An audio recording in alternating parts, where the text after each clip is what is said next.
The lake at Ravenshallow was frozen thick that winter, and the sound of skates on ice carried far across the empty fields. Nora Whitfield could hear the children laughing before she saw them. She stood at the kitchen window of the small stone cottage where she lived with her aunt, a chipped teacup warm between her palms. The steam curled up and touched her chin, and outside the sky was the colour of old pewter. She lifted the cup and took a small sip. The tea was bitter because they could not afford good leaves anymore, but the warmth was kind. She had woken that morning before the sun, as she always did. She had swept the hearth, laid the fire, kneaded the bread, and set the pot on to boil. Her hands were red from the cold water in the basin. Her hair, which was the colour of dark honey, was tucked under a plain white cap. She was 23 years old, and most of the village had already decided she would never marry. She had decided the same thing herself, and she had made peace with it, or so she told herself when the nights were long. Her aunt, a small woman with a bent back and a soft voice, sat by the hearth with a piece of mending in her lap. The needle moved slow. Her eyes were not what they had been. "The children are on the ice again," Nora said, watching them through the frosted glass. "They should not be," her aunt said. "The ice is thinner near the middle. I heard it groan yesterday when I passed by." Nora frowned. She set the teacup down on the wooden sill. Outside, the little figures on the lake were bright against the white. 3 of them, she counted. 2 girls and a boy. They wore red scarves that flew behind them like ribbons. She could hear their voices, high and thin, calling to each other across the ice. "They are the Ashcombe children," her aunt said without looking up. "Their mother is dead a year now. Their father drinks." Nora knew this. Everyone knew. The village was small and its sorrows were shared. She pulled her wool shawl tighter around her shoulders and went to the door. The latch was cold under her fingers. She stepped outside into the yard, and the air met her like a wall. Her breath came out in small white clouds. The snow crunched under her boots, a dry, sharp sound.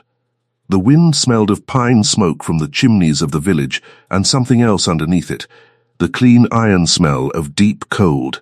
She walked to the low stone wall at the edge of the yard and looked out across the field to the lake. The children were still there, 3 small red flags on a white page. She watched them for a moment. She did not know why her heart began to beat harder. Behind her, the sound of a horse. She turned. A rider was coming down the lane. His mount was tall and black, and the horse moved with the slow, patient step of a well-schooled animal. The rider sat straight in the saddle. His coat was dark green wool, and his gloves were black leather. He did not look at her. He was looking at the lake. She knew who he was. Everyone in the village knew. He had come to the great house on the hill 3 weeks ago, and no one had seen him up close since. He was the Duke of Ravenshallow, and he owned the land beneath her feet and the lake beyond and the trees around it. His name was Alistair Crane. He had been a soldier once.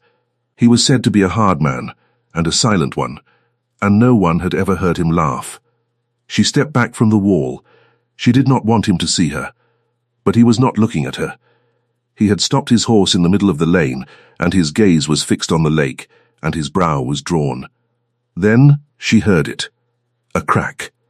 Long, low, terrible.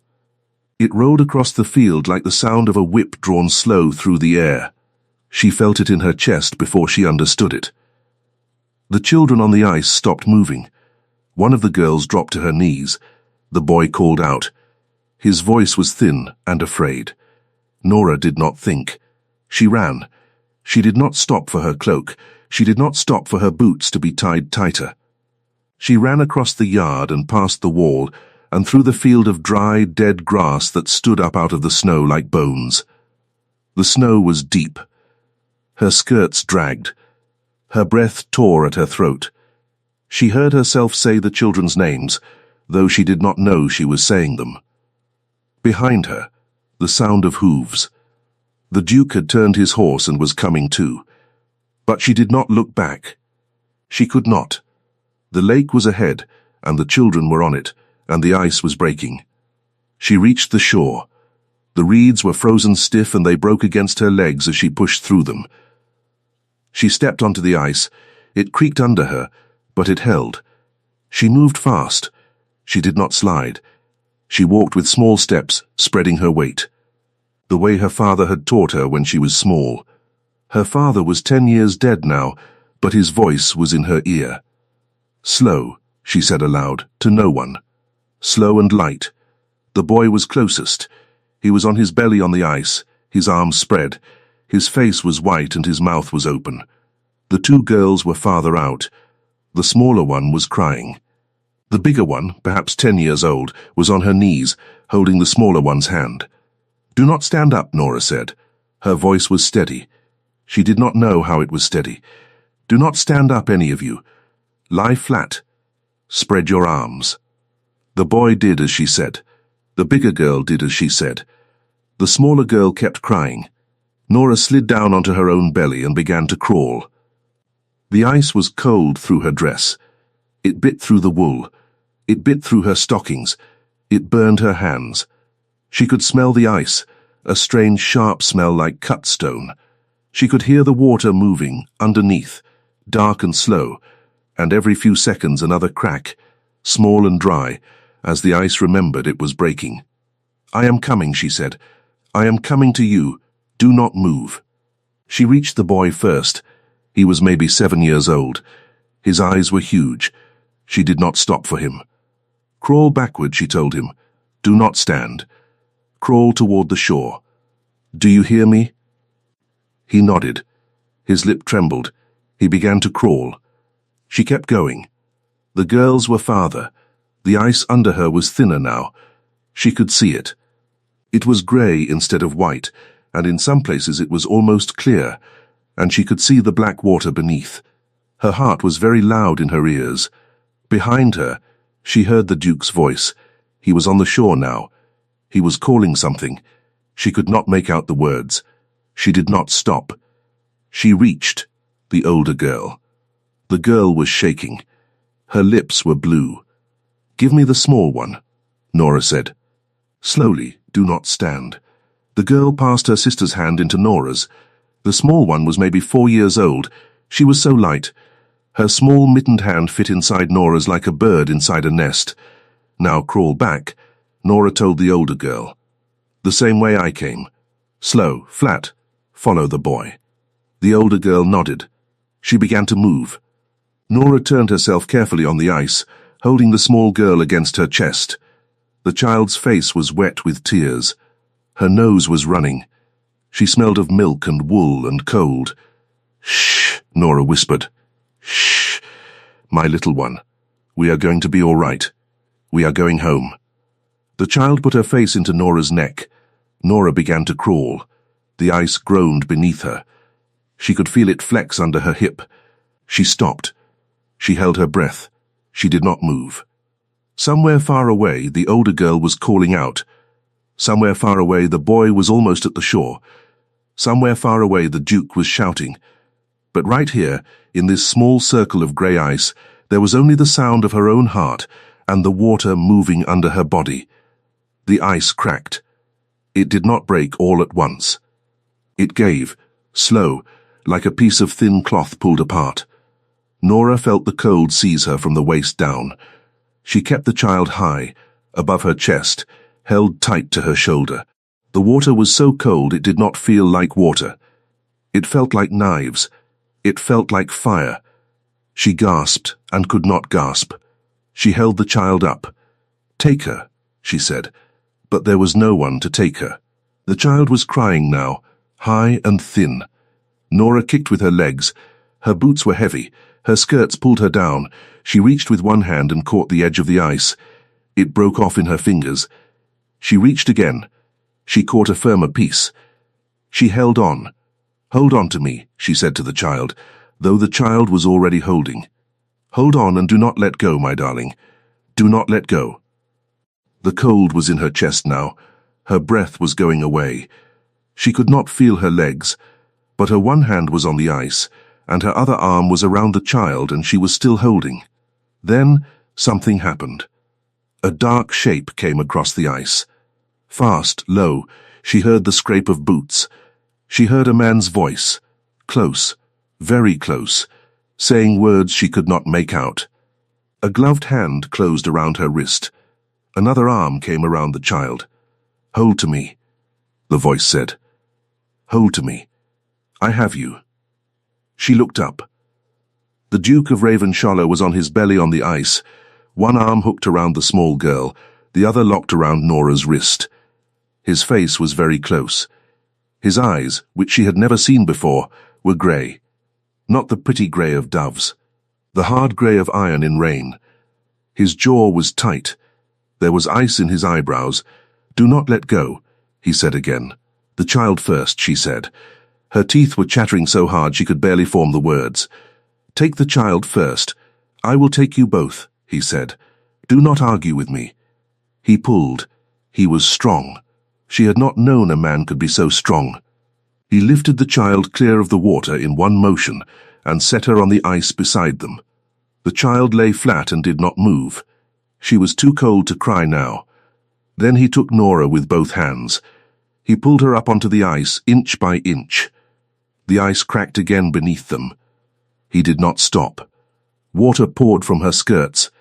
Her hair had come loose from its cap and fell wet against her face. "Crawl," he said. "Crawl with me. Do not stand." She crawled. She did not know how. Her body was not hers. But she crawled beside him, and he had the child under one arm now, held to his chest, and with the other hand he was pulling Nora, guiding her, keeping her moving. The shore came closer. The reeds, the dead grass, the bank. They reached solid ground. She could not stand. He set the child down in the grass, and then he lifted Nora as if she weighed nothing at all. She could feel the wet wool of his coat against her cheek. He smelled of leather and wet wool, and horse, and something else she could not name. Something clean and warm, like bread in an oven. She heard the boy crying. She heard the older girl saying something over and over. She heard her aunt's voice, thin with distance, calling her name. "Take the little one," she whispered against his coat. "Please, she is cold. She is safe," he said. His voice was rough. "They are all safe." "Look," she lifted her head. The boy was up. The older girl was up. They were both stumbling toward her aunt, who had come running through the field, a heavy blanket dragging behind her. The little girl in the grass was already being wrapped in a cloak the Duke must have dropped from his shoulders when he ran.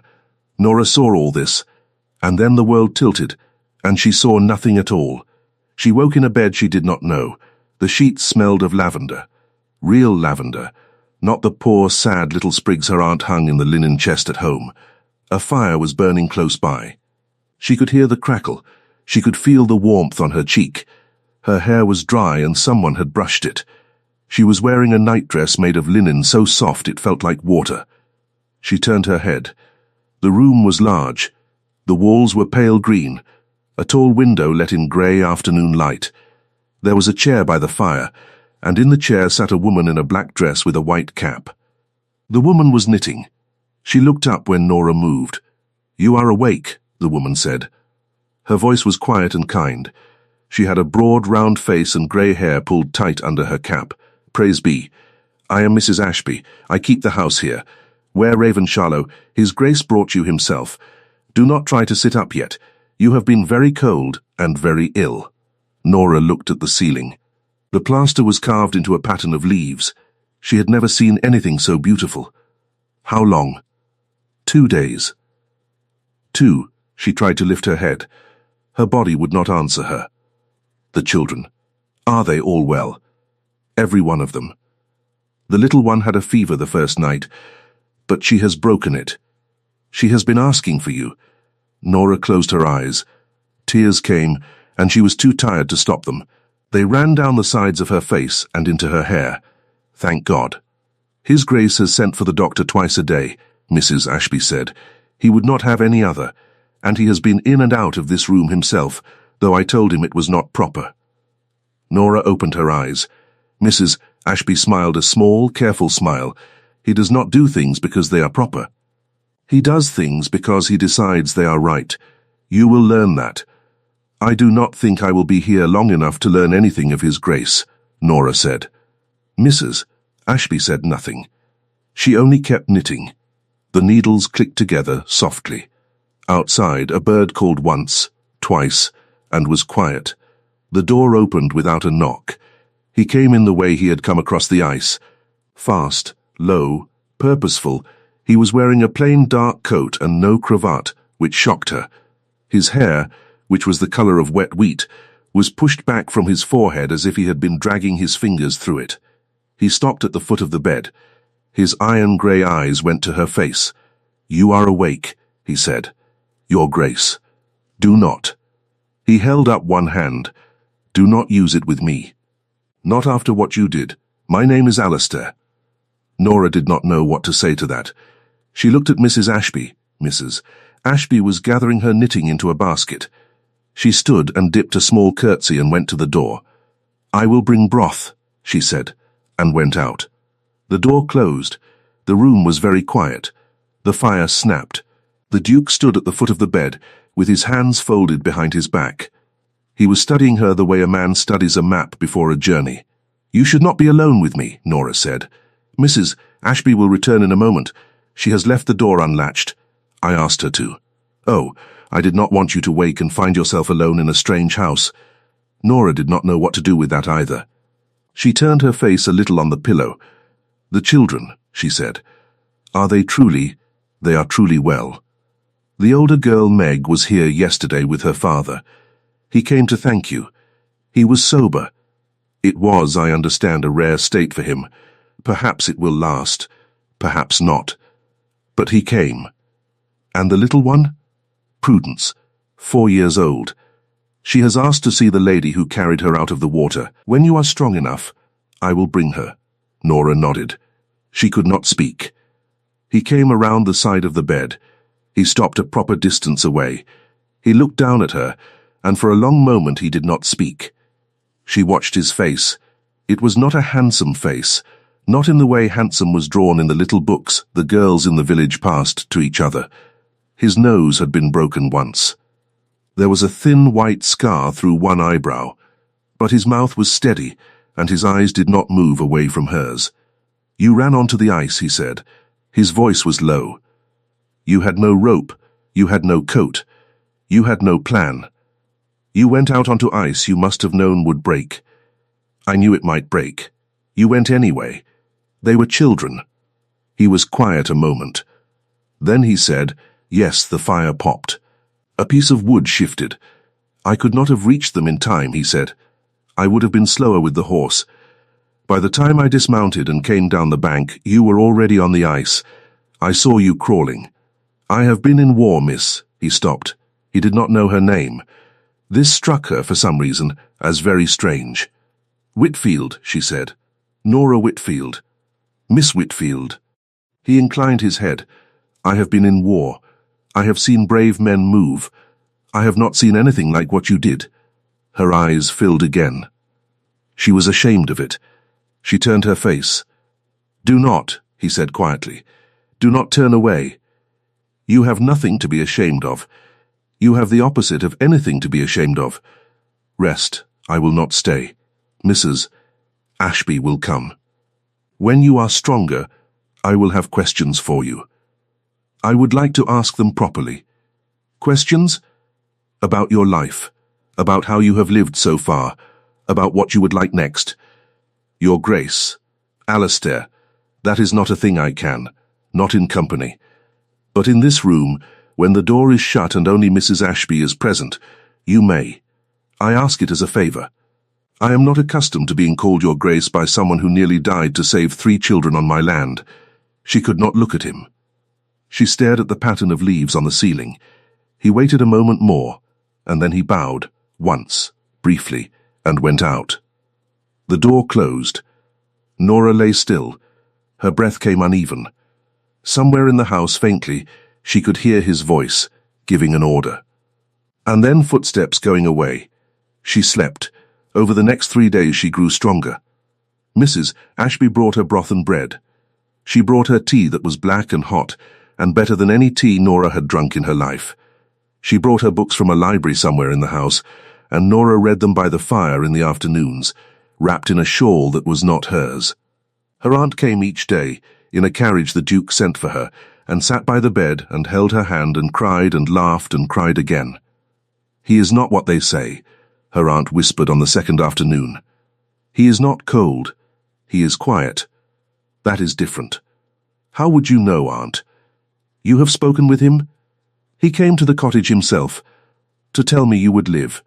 He stood in our kitchen." "In our kitchen, Nora, he drank a cup of my thin tea and did not complain." Nora smiled a little. She could not imagine it. The tall, grave man in her aunt's small kitchen, ducking under the low beam. On the fourth day she was strong enough to walk. Mrs. Ashby brought her a dress. It was not one of her own. It was grey wool, plain, but the wool was fine and the cut was good. "It was made for you, Mrs. Ashby said. His Grace sent the measurements down to the seamstress. "Do not fuss. It is only cloth. But you cannot go about the house in a nightdress, child," she dressed. She stood at the tall window and looked out. Ravenshallow spread below her, gardens white with snow, hedges dark against them, a long drive that curved down toward the lake. The lake was frozen still. It looked very small from up here. There was a knock. Mrs. Ashby opened the door. "Miss Prudence, Your Grace," she said. The Duke came in with the little girl on his arm. Prudence was in a red dress. Her cheeks were pink. She had a doll clutched under her chin. When she saw Nora, her eyes got very round. "You," she said. "Me," Nora said. The Duke set the child down. Prudence walked across the room and put her small hand on Nora's knee. She looked up. Her eyes were the same brown as her hair. "You carried me," she said. "I did." "You were cold." "I was." His Grace was cold too. He was. Prudence considered this. She turned and looked at the Duke, who was standing near the door with his hands behind his back. Then she turned back to Nora. "You are not to do it again," she said. Nora bit her lip so she would not laugh. "I will try not to." Prudence nodded, satisfied. She held up her doll. "This is Betsy. She is very brave. She looks very brave. You may hold her if you wish." Nora took the doll.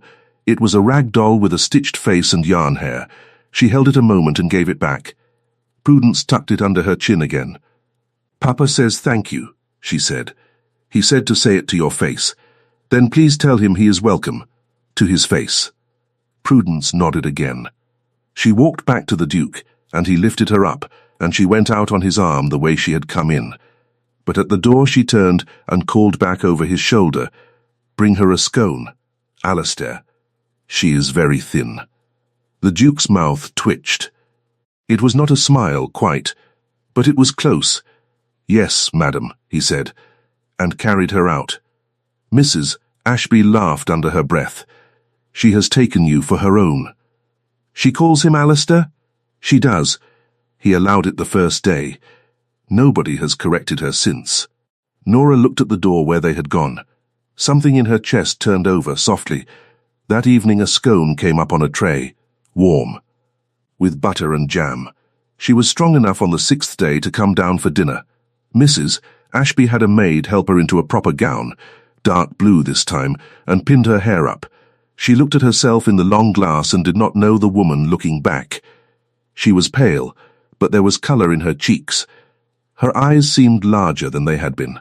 She did not look like a woman who lived in a cottage with a chipped teacup. She was frightened. "Do not be frightened," Mrs. Ashby said, catching her eye in the glass. "You have faced worse than a dining table." Nora laughed, a small, startled laugh. "I have." She went down. The dining room at Ravenshallow was long. The table could have sat 20. There were only 2 places set, one at the head and one at the corner beside it. The Duke rose when she came in. A footman held her chair. She sat. "You look well," the Duke said. "I feel well." Good, they ate. The soup was hot and thick. Nora had never eaten soup with so much taste. There was bread with a hard crust and a soft inside, and butter so pale it was almost white. And a small dish of pickled beets.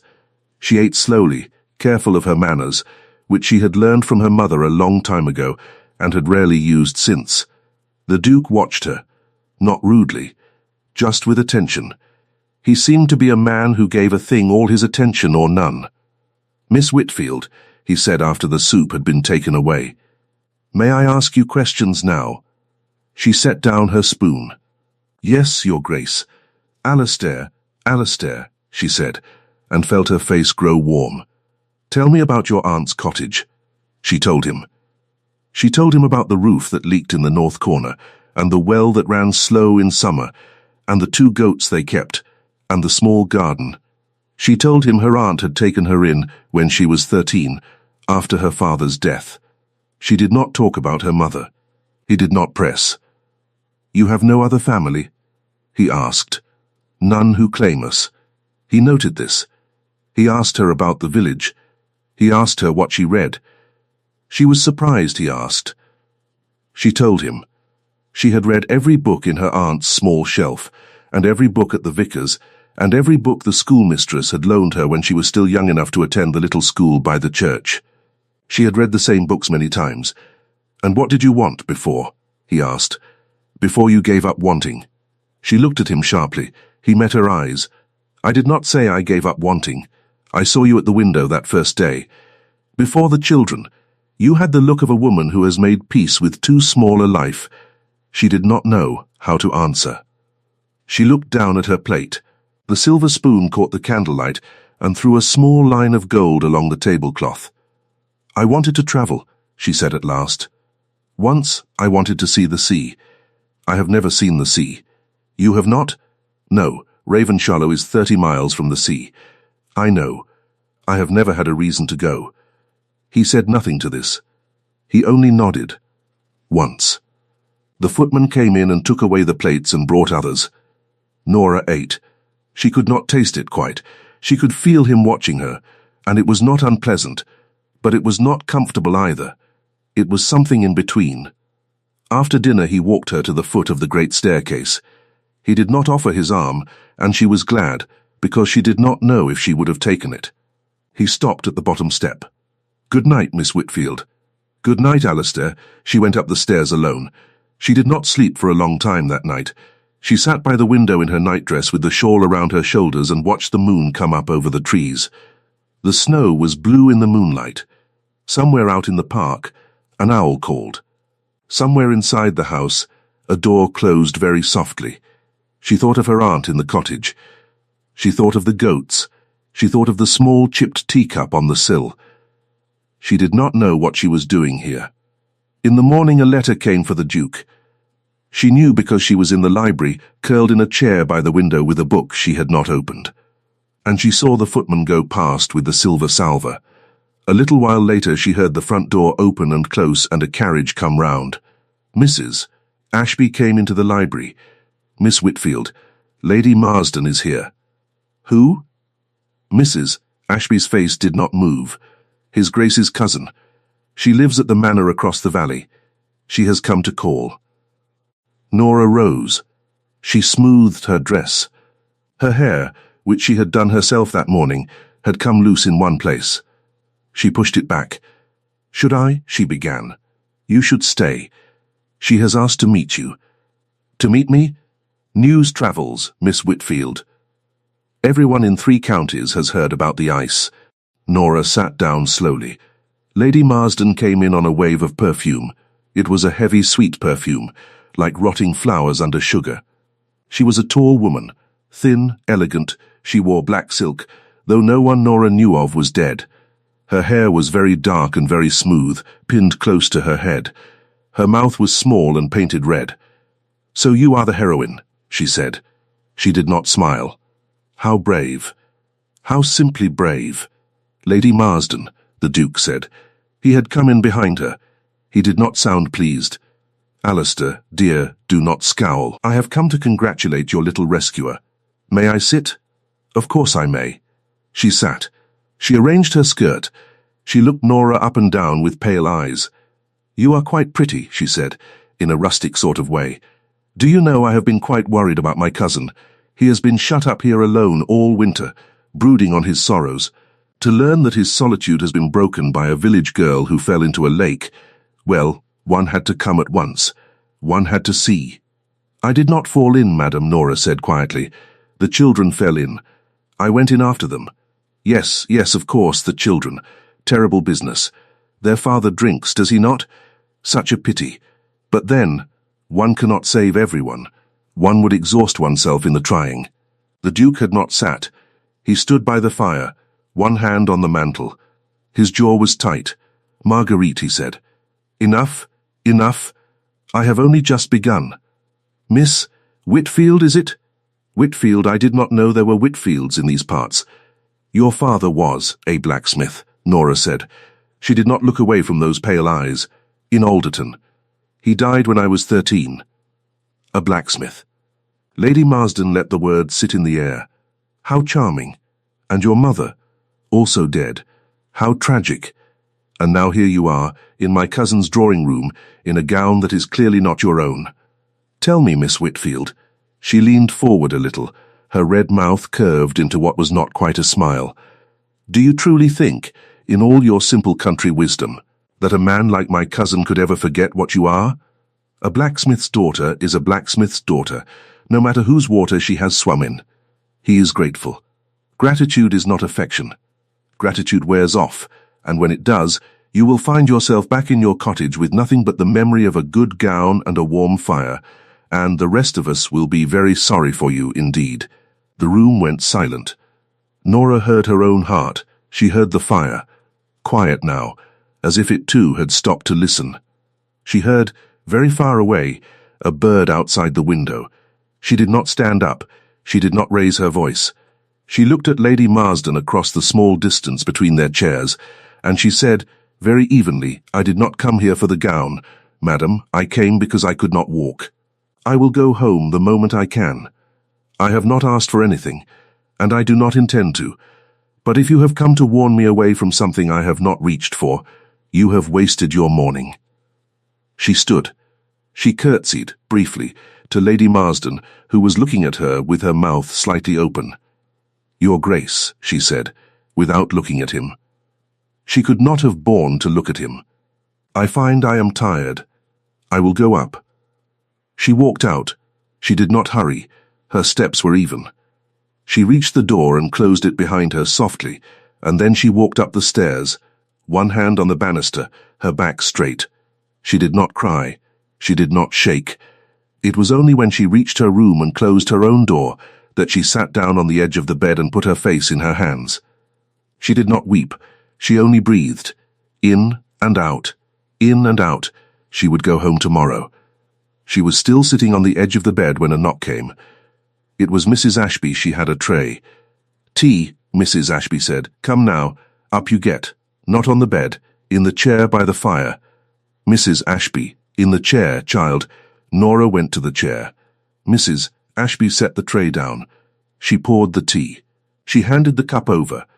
Then she stood a moment, looking at Nora, and her round face was soft. Lady Marsden, she said, is a woman who was disappointed in her youth and never got over it. She had hopes for herself and hopes for her daughter, and neither came to anything. She takes it out on the world. Do not carry her words with you. She was not wrong, though. She was entirely wrong. Nora shook her head. I am a blacksmith's daughter, Mrs. Ashby. That is not a lie. His father was a farmer's grandson, 3 generations back. A dukedom is a piece of paper. What a person is what they do. And you, Miss Whitfield, are a person who crawled onto breaking ice to hold a child out of the water. That is what you are. Drink your tea. Nora drank her tea. She looked at the fire. He will come up in a moment, Mrs. Ashby said. He is furious. I have not seen him this angry in a year. He is trying to be calm before he speaks with you. Do not be afraid. He is not angry with you. Mrs. Ashby went out. He came a quarter of an hour later. He knocked. She said, come in. He came in and closed the door and stood in the middle of the room with his hands hanging at his sides. And she saw that Mrs. Ashby had been right. He was angry, but not at her, never at her. Miss Whitfield, he said. His voice was low and tight. I owe you an apology. You do not. I do. She is my cousin. I invited her once, 10 years ago, to consider herself always welcome here. I did not know what she would become. I have not corrected her since. That is my fault. and today it was you who paid for it. I paid nothing. You paid your dignity, in my drawing room. That is not nothing." She looked up at him. He was very still. There was a muscle working in his jaw. "I will speak with her," he said. "I will speak with her tonight. She will not come here again." "That is not the point. The point is, you should not have been treated so, and you were, and I was in the room, and I did not stop it in time. You said, Marguerite, enough, too late. You said it, not soon enough." She was quiet a moment. She looked at her hands in her lap. "Alistair," she said, and it was easier to say the second time. "Will you sit down? You are making my neck sore." He sat, in the chair opposite hers. He put his elbows on his knees. He looked into the fire. "I would like to say something to you," he said, "that I have not said. But I want to wait until you are home, until you are strong, until you have had time to think without the walls of my house around you. I do not want to be Lady Marsden's warning come true. You are not that. I would not be. You are not." He looked at her. His iron-grey eyes were softer in the firelight. They were not so iron. "Rest tonight," he said. "Tomorrow, if you wish, I will drive you home myself. And in a week, when you have thought, if you will receive me at your aunt's cottage, I will come. To ask questions? To ask one question. Only one. I do not know what my answer will be. I would not want you to know yet." He stood. He came to her chair. He looked down at her. And then he did something she did not expect. He took her hand, briefly, and turned it palm up, and he laid his own gloveless hand over her palm-warm skin on cold skin, only for the length of a breath. Then he let her go and stepped back. "Good night, Nora Whitfield." "Good night, Alistair," he went out. She sat by the fire a long time. He drove her home the next morning, as he had promised. He drove himself, in a small open carriage, with a heavy fur rug over her lap and a hot brick at her feet. The road wound down through the park and out along the lane. The lake sat below them, white and quiet. The place where the ice had broken had frozen over again, dark and rough, like a scar. Neither of them spoke of it. They spoke, when they spoke at all, of small things. He asked her which turning to take at the crossroads. She told him. He asked her whether her aunt would need firewood in the coming week. She said her aunt would not accept firewood. He said he would send some anyway, in his own name, without saying it was for her. She was quiet a long moment at that. "That is my private business," he said, glancing at her. "Not yours to accept or refuse. She may argue with me if she likes. She will lose." "She will lose," Nora agreed. They came to the cottage. Her aunt was at the door before he had helped her down. Her aunt had washed the front step. Her aunt was wearing her Sunday cap. He handed Nora down. He inclined his head to her aunt. He did not come in. He said, "Ma'am, your niece is home safe. I will call in a week. With your permission, if she will see me." Her aunt looked at Nora. Nora nodded. "You will be welcome, Your Grace," her aunt said. He climbed back up, took the reins, touched his hat, and drove away. Nora and her aunt watched the carriage until it disappeared around the bend of the lane. Then her aunt said, "Softly come inside, child, before you catch your death." She went inside. The kitchen was the same. The teacup was still on the sill. The mending was still on the chair. Nothing had changed. Everything had changed. The week was long. She did the same things she had always done. She swept. She baked. She carried water. She fed the goats. She went to the well. She went to the churchyard on Sunday and sat in the back pew as she always had, and she did not miss how the eyes of the village found her, then slid away. She did not know what they were saying. She could guess. On the third day of the week, the vicar's wife came to the door with a basket of apples. "For you," she said, "from the vicarage. We are so glad you are well." Nora took the apples. She did not know what to say. The vicar's wife had not brought apples in her life. On the fourth day, the schoolmistress came with a book she had been saving to loan. On the fifth day, Meg Ashcombe came with her father. Her father was thin and grey and shaking a little, but his eyes were clear. He held his hat in his hands. "Miss Whitfield," he said. His voice broke. He steadied it. I have not had a drink in 10 days. I do not know how long I can hold, but I wanted you to know it is because of you. Meg has told me every day what you did. Prudence tells the story to anyone who will listen.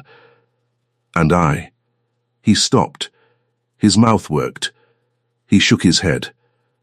I have 3 children. I did not know it until last week. Thank you. She could not speak either. She took his hand between both of hers and squeezed. Meg was watching her with round eyes. You may come here whenever you wish, Nora said at last. All of you. This door is open to you always. They went. That evening her aunt said, You have changed the village. Do you know that? I have not changed it. I only pulled 2 little girls and a little boy out of a lake. You have changed it. You will see. On the 6th day, in the afternoon, Nora walked down the lane toward the village to buy salt. She passed the smithy, which had been her father's once, and was now another man's. She passed the little school. She passed the churchyard, and at the churchyard gate, she stopped. There was a woman kneeling by one of the graves. It was Mrs. Ashcombe's grave, the mother of the children. Someone had cleared the snow from the stone. Someone had laid a small bundle of dried holly and pine and rosemary at the foot of it. The bundle was tied with a strip of dark green wool. Nora stood at the gate a long moment. Then she walked home. Her aunt was making bread when she came in. Aunt, she said, did you go to the churchyard today? No, dear. Did the vicar's wife? Not that I know. Did anyone from the village put flowers on the Ashcombe grave? Her aunt turned. She had flour on her cheek. Not that I have heard. Why? There is a bundle of holly and pine there, tied with green wool. Her aunt looked at her a long moment. Then she smiled, a small, tired smile, and turned back to her bread. Green wool, her aunt said. The same green as his coat, I would guess. Nora sat down. He rode past the churchyard on the way here that first day, her aunt said. He knew whose children they were. He must have gone back. He did not tell me. He would not. Nora sat with her hands in her lap. She thought of the tall, silent man kneeling in the snow at the grave of a woman he had never met, laying down holly and pine and rosemary, because her children were alive. She thought of him doing it in the cold, alone, without telling anyone. She thought of him tying the bundle with a bit of wool from his own coat, because it was what he had. Her aunt put a cup of tea in front of her. The tea was thin and bitter. Nora drank it. It tasted better than any tea she had ever had. The 7th day came. It was a bright, cold morning. The snow was fresh from the night before. The sky was pale blue. Nora dressed carefully. She wore her plain grey dress, her own grey dress, not the one from Ravenshallow. She braided her hair simply. She sat by the window with a book in her lap that she did not read. Her aunt sat by the fire, mending a stocking. She hummed softly under her breath. She had not hummed in a long time. At noon they heard the horse. Nora rose. She smoothed her skirt. Her aunt looked up. Go on to the door, child. Will you not come? I will make myself scarce, thank you very much. I will be in the garden. He can find me if he has business with me, which he does not. Nora went to the door. She opened it before he had dismounted. He looked up at her. He had ridden a different horse today, a chestnut. He wore the same dark green coat. His hair had blown in the wind. There was colour in his face. Miss Whitfield, he said. Alistair, he tied the horse to the post at the corner of the yard. He came up the path. He stopped at the step. May I come in? You may.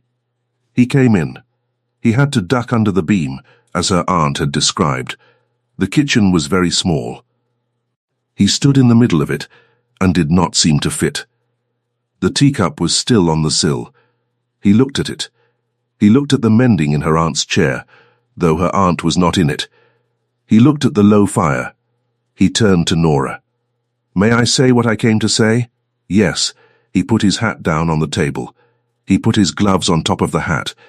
He did all this slowly, as if to give his hands something to do. Then he looked at her, and his iron grey eyes were steady, and he spoke. I have thought about you every day since you came out of the water. Not, at first, in the way I am about to say. At first I thought about you as one thinks about a soldier one has seen do something one did not know a person could do. With respect, with a kind of awe. Then, at the house, over that week, I began to think about you as one thinks about a person one wants to know. I asked you questions because I wanted your answers. I brought Prudence to your room because I wanted to see your face when she said thank you. I sat across from you at dinner because I wanted to watch you eat pickled beets, which I have never in my life enjoyed watching anyone eat before. She laughed. She did not mean to. It came out of her. He did not laugh, but the corner of his mouth turned up. Then Marguerite came, he said, and I saw a thing I had not expected to see. I saw you stand your ground with a woman who has trained her whole life to make women like you kneel. You did not raise your voice. You did not shake. You stood up, and you left. And when you had gone, I found that I did not want to be in the room anymore either. I did not want to be in any room she was in. I only wanted to be in the room you had gone to. He took a breath. I am not a young man, he said. I am 34. I have been married once. She died 6 years ago. I have not looked at anyone since. I did not intend to look at anyone again. I came to Ravenshallow this winter to be alone. I did not want a wife. I did not want a companion. I wanted a fire and a book and quiet. And now I want you at the fire with the book. I want you at the table. I want you at Ravenshallow, not as a guest, but as its mistress. I want you as my wife. The room went very still. She heard the fire. She heard, faintly, her aunt moving in the garden. She heard her own breath. Alistair, she said. Her voice was not steady. She stopped. She began again. You know what I am. You know where I come from. You know the village will talk. You know your cousin will not be the last woman to say what she said to me. There will be 100 Marguerites. There will. And you will hear them talk about me. About us. For the rest of your life. I do not care what they say. I have never cared what they say. I care what you say. Only that. She looked at him. She looked at the tall grave man standing in her kitchen, with his hat on her table and his gloves on his hat. She thought of the ice. She thought of the child in her arms. She thought of the holly and the pine at the grave in the snow. She thought of the pale green room and the plaster leaves and the scone that had come warm on a tray. She thought of the sea, which she had never seen. I will say this, she said, and her voice was steady now. I did not want a duke. I still do not want a duke. But I would like, very much, to know the man who put holly on a grave in the snow. I would like to know him for the rest of my life. He closed his eyes. Only for a moment. When he opened them, they were very bright. You know about the holly, he said. Yes, who told you? No one told me. I saw it. My aunt guessed the rest. He nodded slowly. He did not speak for a moment. Then he said, That was for the children, not for you. I did not do it to be seen. I know. That is why I want to know you. He crossed the small kitchen in 2 steps. He did not touch her. He stopped a foot away. May I, he said. He stopped. He was not a man who often ran out of words. He looked, for the first time since she had met him, uncertain. You may, she said. He took her hand. He turned it, as he had done in the bedroom at Ravenshallow, palm up. He laid his hand on hers, warm skin on skin. Then he lifted her hand and pressed it briefly to his mouth. It was not a kiss the way the books drew kisses. It was quieter than that. It was a promise. He set her hand down and stepped back. I will speak to your aunt, he said, in the garden. If she will have me, she will have you. She has already decided. His mouth turned up at the corner again. That is a relief. He went out. Through the window, Nora saw him walk down the path to where her aunt was pretending to prune a bush that had already been pruned. He stopped a proper distance away. He took off his hat. He said something. Her aunt straightened up. She looked at him. She looked at the kitchen window where Nora was standing. She looked back at him. She said something. He inclined his head. Then her aunt did something Nora had not seen her do in 10 years. Her aunt laughed. Not a small, careful laugh, a real, warm, surprised laugh that carried across the yard and through the glass. They were married in the spring, in the small stone church at the edge of the village, because Nora would not be married at the great church in the town. The vicar cried. The vicar's wife brought apples. Meg Ashcombe was there with her father, who had gone 112 days without a drink and was still counting. Prudence was there with her doll. She had insisted the doll be present as a witness. The Duke had bought the doll her own small chair for the ceremony. Lady Marsden was not there. She had received a letter, brief and civil, informing her that her invitation to Ravenshallow was withdrawn. Mrs. Ashby wept quietly through the whole ceremony, and would not admit afterward that she had wept at all. That summer, when the roads were dry and the days were long, the Duke of Ravenshallow drove his wife 30 miles east in an open carriage, and they came, in the late afternoon, over a low green hill, and the sea was there. It stretched from one edge of the world to the other, grey and gold and moving. Nora had never seen anything so large. She stood in the carriage without speaking. The wind smelled of salt. The gulls called. Somewhere, far out, a small white sail moved slowly along the horizon. She turned to him. Her eyes were wet. She could not speak. "I know," he said quietly. "I know." That night they walked along the shore with their shoes in their hands. The sand was cold under her feet. The stars were very bright. He held her hand. He did not let it go.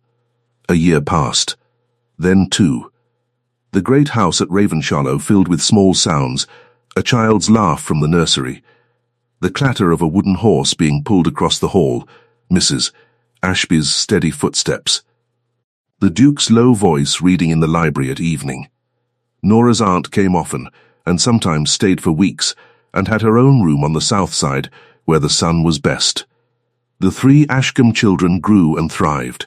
Their father drank once more, in the second year, and stopped again, and stayed stopped, and lived to see Meg married from Ravenshallow's own great door. On a winter afternoon, 3 years after the ice, Nora walked down through the park with a heavy cloak around her shoulders and a small warm bundle in her arms. The bundle was her daughter. The child was 3 months old. She had her father's iron-grey eyes and her mother's dark honey hair. Her name was Grace. The Duke walked beside her. His hand was at the small of her back. They walked slowly. The snow was fresh. Their breath went up together in small white clouds. They came to the lake. The ice was thick and white. In the middle of it, 3 children were skating in bright red scarves. Meg was tall now, almost a young woman. The boy was long-legged and quick. Prudence, 7 years old, skated in wide, slow circles with her hands in the air. She saw them at the shore and waved. Nora waved back. Grace stirred against her chest and made a small sleeping sound. The Duke stood beside her, looking out over the ice. "Do you remember," he said quietly, "the first time I saw you? You were on a horse. In the lane. I had come down that morning to look at the lake. I had heard the ice was thin. I meant to send men down with rope. I was late by 10 minutes. If I had been on time, no child would have fallen in, and I would never have seen you run across that field." She looked at him. "I have thought about that often," he said. "How close I was to never knowing you. You would have known me. Somehow I do not believe that. I believe I would have gone back to my library, and my fire, and my book, and I would have died alone. And I would not have known what I had missed." She reached up. She put her free hand against his cheek. His skin was cold. His eyes were not. "Then thank God," she said, "for the 10 minutes. He turned his face and pressed his mouth to the inside of her wrist, just once, briefly, the way he had done in her aunt's kitchen. Then he took her hand in his and held it against his chest. They stood a long time at the edge of the lake, watching the children skate, and the sun sank low, and the sky turned pink and gold above the trees. Somewhere in the branches an early owl called. Somewhere behind them, from the direction of the great house, a bell rang softly for the evening meal. The ice had cracked once, long ago, and everything they were had come out of that breaking.